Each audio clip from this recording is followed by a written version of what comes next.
కోడిగుడ్డు కొట్టేస్తే అంత హోటల్లో ఉన్నట్టు ఉంటుంది కదా. బాగా పిండేసి సోయా సాస్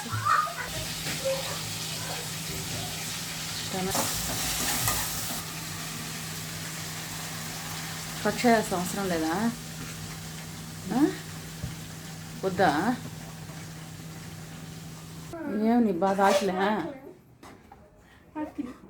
ఇది నా టిఫిన్. నేను నూడిల్స్ ఏం తినకూడదు, అందుకని ఇది నా టిఫిన్. అయిపోయింది నూడిల్స్ అని. ఓకే, హాయ్ అండి. చాలా రోజులు ఆయన వీడియో పెట్టి ఆపరేషన్ అయింది, అందుకని వీడియో పట్ల ఒక వీడియో పెడితే ఎవరు చూడలే పెద్దగా. సరే, ఈరోజు లాస్ట్ వీడియో పెడుతున్నాను.